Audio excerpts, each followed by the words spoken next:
Hey guys, Blame Plays here, back. We're at the fourth episode now of a Hammer Time career mode series with West Ham on FIFA 15. And as I said last episode, guys, this is going to be a transfer deadline day slash transfer window video. It's not going to be as long as the others. We are just going to play through the transfer deadline day, so the 10 hours of deadline day. Then we're going to go through some of the more noticeable and some of the bigger transfers, give you a little look at some of the players in the new kit, stuff like that, just as a little break in between the normal videos and the gameplay and stuff like that. And we're going to do this every transfer window. I know some transfer windows aren't going to be as exciting as others. Even this one, it might not be the best transfer window you've ever seen, but it's just a little break. It's just to give you guys a little heads up on who has actually moved where. So let's get into this. We're going to go ahead and skip the first hour. And as you can see right now, we have Nathaniel Klein and John Stones. We have 2.7 million left with 24k wage budget. Maybe we might look to bring in a loan player or something, depending who's available for loans. I don't really think we're going to be bringing in anyone spectacular with 2.7 million, but you never know. So let's get on with the window. There's not much going on in that first hour. As you can see, just one transfer there. So yeah, we'll be back with a skip soon. We'll keep going through these hours. I'll see what I can get done. I'll see what the other teams get done. And I'll be with you in a second. Okay guys, so I have looked at a few players. I'll put some inquiries in which we're going to see. Mostly young players. I don't think I actually inquired about anyone over the age of like 20. I've put in a couple of loan bids for players that are probably only going to come into the second team now and then. But it's just backup players really. I feel like we've got an okay starting 11 and first team. As you can see, I put an inquiry for. I'm not going to try and pronounce his name because I don't want to butcher it. But I do know that he is a very young talent. We'll probably look to bring him in the future. Wow, Aston Villa actually want nothing for Jack Grealish, who's a young English left mid. Who's actually on £2,000 a week. I'm pretty sure this guy is about 66, 67 rated at the age of 18, and Aston Villa don't want a single penny for him. So we're going to go ahead and try and get him in. He can definitely come into the second team, seeing as Stuart Downing's playing in both our first team and our second team right now. And for our second team, he does actually play left mid, so that can be quite good. Sam Gallagher, another young English player, a striker.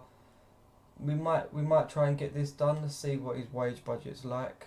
Again, this is quite cheap for a young English player. Maybe not the best potential, but I know he's going to be able to come in the next year or two and do a job, even if it's just in the second team. So let me just look at the other two players I've put in. Josh Murphy also has a twin brother called Jordan, I think. I'd like to bring both those in. They're either side of either wing. That's a bit more than we're probably looking to spend right now. I do want to keep a little bit and try and bring a youth scout in, even if it's like a 3-star youth scout. So we're probably not looking to spend that. Yeah, we're not looking to spend 3.1 million either. I'm going to go ahead and put in a bid of 300k for Sam Gallagher and see what happens there. Maybe we can bring in a couple of young English players. Like I said in previous episodes, I do like a good young English player. Still nothing major happening in the window. Seems like we've got another email here.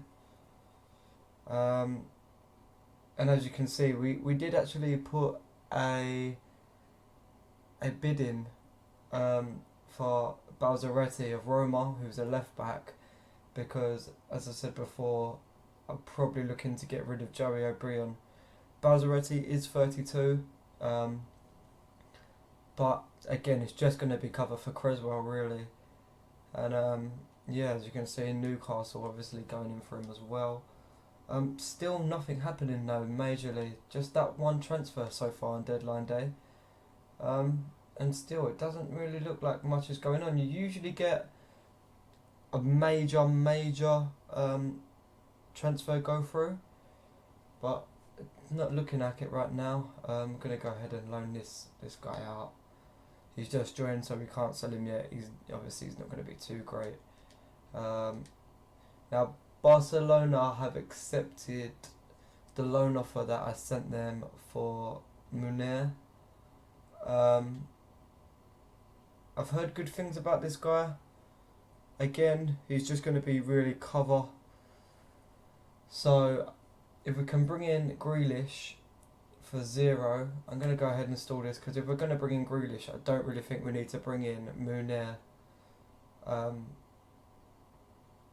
actually meant to just put in a loan offer for Nick Powell,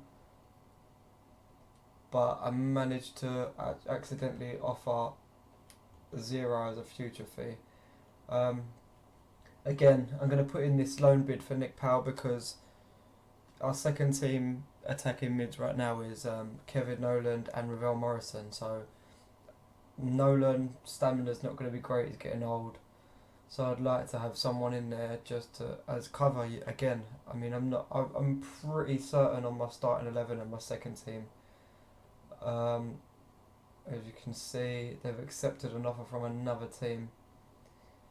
So he looks like he's going to Newcastle or Stoke. Not too fussed about that one, really. Like I said, we've got O'Brien as cover.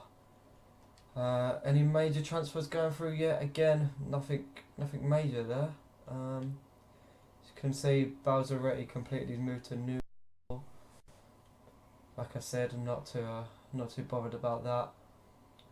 Still, right, here we go. We're getting into it now. Both of these have been accepted. He still wants hardly anything. He's probably going to come in and sit on the bench, to be fair, but for those sort of wages, can't really say no, especially Jack Grealish coming in for free. You can't really, I mean, he's going to sit on the bench most games, or, I mean, Jack Grealish might get into the second team, but for £0 and wages that small, you can't really say no. I mean, again, nothing major happening right now, only 4 hours left. Still, you usually get sort of the Aguero move, which obviously already happened, and yeah, usually Real Madrid or Juventus or PSG usually buy someone for quite a lot of money on deadline day, but it's not happening. Here we go, so Nick Powell on loan till the end of the season. The 20-year-old's going to come in. I think I'm going to go ahead and pull out of the Munir deal because we've got Grealish coming in. Don't really need another backup winger. So yeah, right now Powell's going to come in, and he's probably going to come into this team as cover, just in case Nolan or maybe Morrison's stamina isn't too great either. So Nick Powell's going to come for our team. Our director of football really needs to push for. I can see here Grealish. I'm stating. Oh, this is for Huddersfield. Yeah, I thought we might have lost out on Jack Grealish there, but he's actually looks like Huddersfield have tried to sign him, and he's decided he's staying, maybe to come to us. 1 hour left. And then, like I said, you guys just saw there. Let's just get these players signed up. 2 young English players coming into West Ham. West Ham usually have got an abundance of young English players. So Sam Gallagher and Jack Grealish join in for a combined total of 300,000, which you can't really complain. Young English players are, you've got to break the bank to sign a young English player these days, even though these guys are both 18. in a year or two, they should start pushing for a place. Yep, and as you can see, like I said, the major transfer, I did say PSG signed someone, but they have actually sold Edison Cavani to Man City with 1 hour left. City obviously selling Aguero to Real Madrid, and as you can see, Vidal and Cavani into City. Let me know in the comments, guys. What would you, if you was manager of City, would you accept that if the club decided to sell Sergio Aguero, but at the same time bring in Vidal and Cavani? Are they good replacements, do you think? I know Vidal is a centre mid, but you know, they have brought them both in, so they have strengthened the team. But what would you rather? Would you rather have Sergio Aguero in your team or Vidal and Cavani? The way Sergio Aguero is playing at the moment, you can't really say that you'd not want him in your team. But Vidal and company are good players, and Cavani, but not proven in the Premier League. So you probably have to go for Aguero with that one. Let's go ahead and put our players that we just signed into the squads, just so you guys can see their ratings. Obviously, you can see Gallagher's 63, so he's probably going to sit in the bench most of the time until he develops a little bit. Grealish 66, like I said, he's probably kind of come straight into the second team out on the wing. He's not as great as the rest of the players, but like I said, Downing is not going to be able to play in both squads all season, so he should go up quite quickly. And obviously Nick Powell on loan, who's 68 rated, is going to come in as cover as well, sit on the bench in this squad for when Nolan and Morrison need a rest. And yeah, that's it for our signings. I think that makes a total of 5 signings for us. Let's go ahead and go to negotiations, and so you can just see everything that's happened for us. Here you go, obviously. Nathaniel Klein joined, we signed him. Valencia was signed before we took over. Marfitano's the same. John Stones joined for 7 million. Diame left. Personally, I wouldn't have sold Diame. I think he was a really good CDM/CM, but we did bring in Coyote, who's basically the same player. But if you play those guys next to each other, there's not many teams that are going to have a stronger midfield than that. Joko obviously left to Aston Villa, but now we've brought in our own Aston Villa winger in Grealish.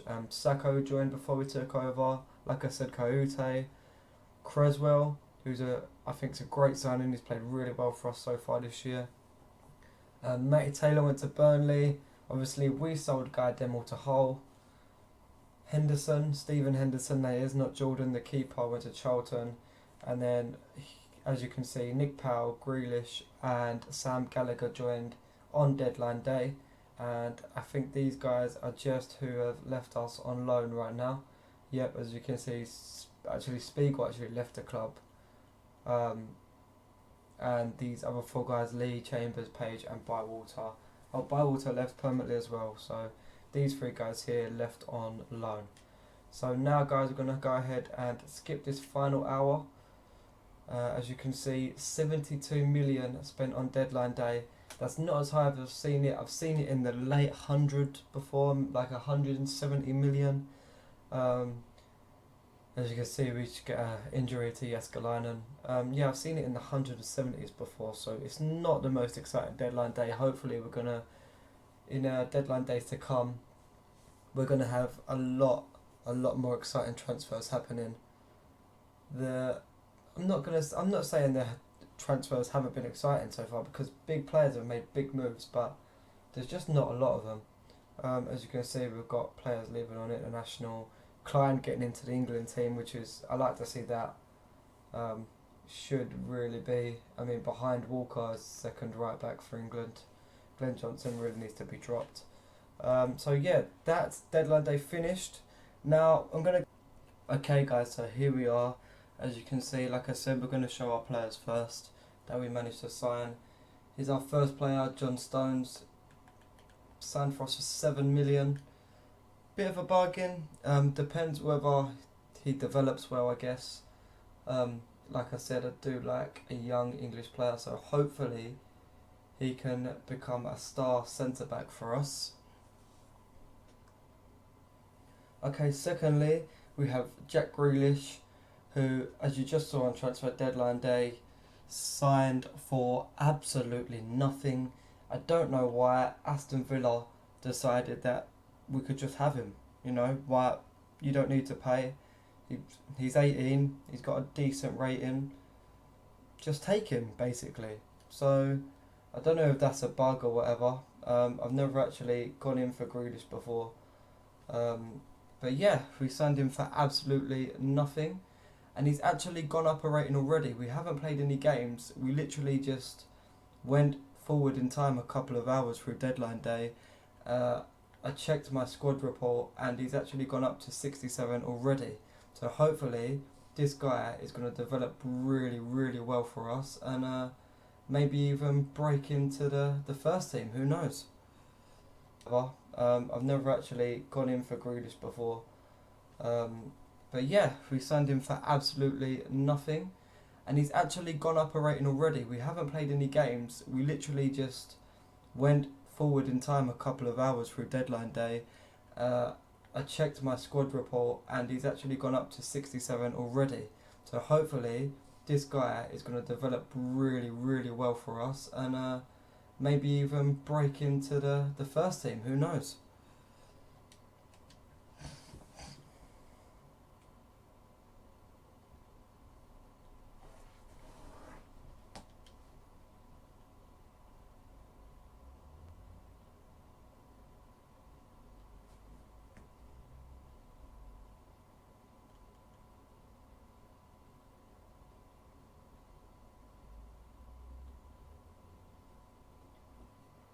Okay, fourth in line out of our 5 signings. This is Sam Gallagher. He's an absolute monster, really.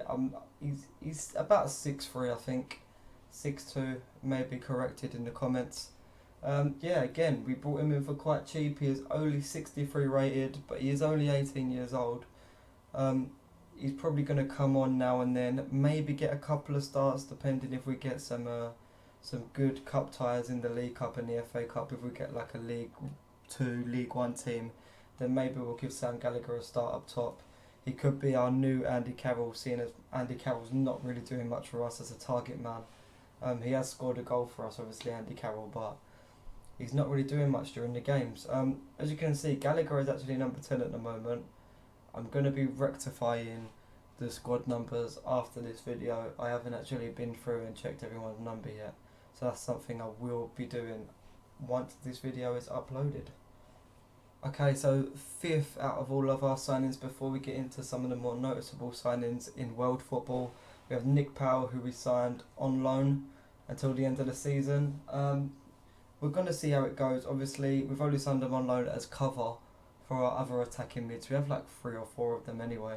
But we literally just signed him as cover. I guess he can play as a centre mid as well. But yeah, if he does well for us, if he develops well, you know, if he hits maybe 72, yeah, I'm going to say 72.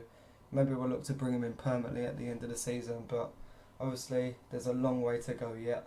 So now we're going to get into some more of the noticeable signings, some of them players you might recognise coming into the BPL and some of the bigger transfers from around the world. Let's do this. Okay, some of you guys might recognise this player. This is a player West Brom signed. He's a former Tottenham player, which is why I've put him in this video, because, you know, a lot of people that keep up with the BPL and watch the BPL for a few years are going to recognise this guy. He's veteran Chorluka. Used to play for Tottenham. I think he went away to Russia for a while, but West Brom have brought him in. I'm not really sure how much they paid for him. I don't think it was too much. But yeah, these are the sort of players I want to bring you in their new kits. And obviously the players that were like 20 million plus are obviously going to show, but it's nice to see players that everyone can recognise coming in back to the BPL, because if they make a big impact, and you like, I don't want people to maybe, if I play West Brom one game and all of a sudden Chorluka scores and people are like, hang on, when did that happen? I want you guys to sort of recognise who's gone where, who plays for who. Okay, first out of 2 signings that Aston Villa actually made was Adam Johnson. They signed him for about 4 million, 5 million, which is an absolute bargain because Adam Johnson was one of Sunderland's best player, if not their best player. I'm not really sure why Sunderland allowed him to go to basically a team that are on the same level as them. I know Sunderland have been struggling lately in real life, but really there's not much difference between Sunderland and Aston Villa. And yeah, Sunderland decided to let Johnson go to Aston Villa. Maybe good for us. Maybe if they didn't sign Johnson, they wouldn't have let Grealish go for so little. Maybe I'm wrong. Maybe that's just a bug in the game that Aston Villa just decide they don't want any money for Grealish. That might not be the same for every save. Might just happened in this save. But yeah, Adam Johnson to Aston Villa. Okay, so the second signing that Aston Villa made, I was quite shocked by this, is a guy that spent a lot of time at Liverpool. That is Dirk Kuyt. I'm not too sure how he's been playing lately. I'm pretty sure he went to Turkey. He might have been one or two other places when he left Liverpool. But he was actually quite a good player for Liverpool. I remember seeing him score quite a few goals for them. So I was actually quite surprised that Aston Villa brought him in. And you know, he could make quite an impact for them in the Premier League, depending on whether they start him or not. Obviously, they've got like Bonlahor and Benteke and Wyman. They've got quite a few players. I'm pretty sure he's a right winger in this as well. He used to play striker. He did play on the wing sometimes for Liverpool, but he was mainly a striker for them. So we'll just have to see whether they start Dirk Kuyt, because I'm pretty sure Adam Johnson plays on the right wing as well. So maybe they've just brought Dirk Kuyt in as a backup. But we'll just have to see. But yeah, quite an interesting transfer there, I thought. Okay, so the last player we're going to show on the sort of lower scale of transfers is another ex-Tottenham player who Stoke have signed, and I actually think this is a great signing for Stoke. If you can't recognise him by his player, it's actually Robbie Keane. Yeah, Trapdoor Robbie, as he's known in the business. Stoke have brought him in. I think that's quite a good signing for them. You know, they do like an old player. I know that. I'm not saying they haven't got any young players, but they do like a veteran, if you will. Probably going to play up front with Crouch, maybe little and large, sort of Crouch and Owen thing going on there, or Diouf. I'm not really sure what his pace is standing in. I know he used to be quite a little quick player, but yeah, maybe scoring some goals for Stoke this season. Okay, so here we are, the first of the more expensive signings, I guess. You guys probably saw this one as I was playing through. That is Jan Vertonghen to Real Madrid. He went to Real Madrid for 9.5 million. I was pretty shocked by this one. I don't really see why Real Madrid needed another centre back. But it could be good because I do actually really like Rafael Varane. So if we get enough money, maybe next season or something, Real Madrid might be willing to let Varane go a little bit more now that they have Vertonghen in. Another move in the Premier League for Arsenal is one I see in most career modes I play. That is Edin Dzeko moving to them, straight in at number 9. I see this one in nearly every career mode I play through. It cost Arsenal 17.5 million. Yeah, like I said, most career modes this move happens, so we'll just have to see how he performs this season. Okay, heading over to the Serie A now, is a signing for Roma, and what a signing it is. They are really, really building a strong attack up at Roma. Jackson Martinez is their latest striker to sign. They've already signed Saido Doumbia and Victor Ibarbo in real life, and obviously doing the updates, they've been transferred over to Roma on this game. So Ibarbo, Doumbia and Martinez all at Roma this season. Wow. I mean, obviously everybody knows how OP these three guys are in this game. So Roma probably pushing for quarterfinal semis, I want to say, in the Champions League, depending on whether their defensive work is good enough. But you can go anywhere with those three strikers, especially on this game. So really going to be keeping an eye on Roma, I think, this season, seeing how they do, because what a team they are building for themselves. Okay, staying in the Serie A, this time to Juventus, and with Buffon getting a little old, I guess they started to think that they needed to start bringing in a bit of fresh goalkeeping, and they've paid the 17 million for Salvatore Sirigu from PSG. Maybe it's just me, but I can't really think of any other decent goalkeepers that PSG had. Maybe someone's slipping my mind, but I'm pretty sure Sirigu was like the standout goalkeeper at PSG, so I'm not really sure why they'd allow him to go. At least for 7 million anyway. You'd think they'd ask for a little bit more. But yeah, he joined Juventus. Maybe not pushing Buffon out the team straight away. But definitely in a year or two will probably be starting for Juventus, as Buffon is very old and only getting older. Okay, back to the BPL now, and last three transfers are the three we've already spoke about. First of all, Arturo Vidal to Manchester City, who left Juventus for £34 million. That is a lot of wonga, but what a player to bring in. They've got a lot of midfielders already. They didn't really sell a lot of players in the window. They just managed to bring in another midfielder. I mean, if you've got Vidal and Torre sitting in the middle of your midfield, there's not many games that you're gonna come out with less possession. These two are absolute monsters, and yeah, what a squad Man City had, and now what a squad they have. And that's not the only player they managed to bring in. Okay, like I said, Vidal not the only player that Man City managed to bring in. Their second big signing, and the biggest signing on transfer deadline day, was Edinson Cavani. They're number 9. Everyone that signed a striker seems to stick them straight in at number 9. £46 million it cost Man City, so they managed to spend, quick maths, £80 million on 2 players. Classic Man City, really. If you've got the money, why not spend it? So Cavani, obviously they lost out on Dzeko, who I guess you could say is kind of the same. I guess Cavani's just got that little bit more quality than Edin Dzeko.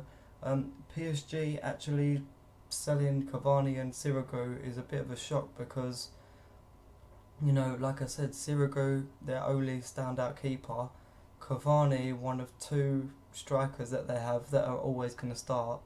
So really, only Ibrahimovic is like a certain starter for them up front. I'm sure anyone that knows the PSG team a lot more than me will correct me on that. But yeah, maybe PSG offloading a few players to start like a revival.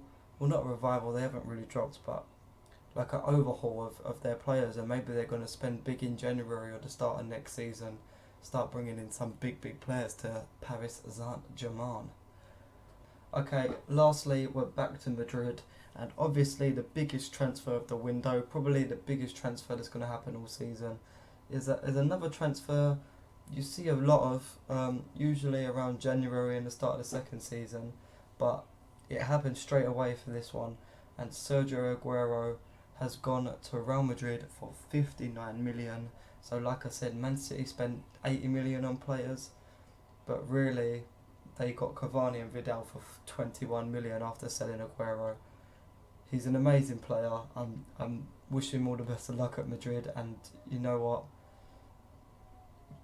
You got to see Madrid selling some players now, seeing as they brought in another centre-back and another striker.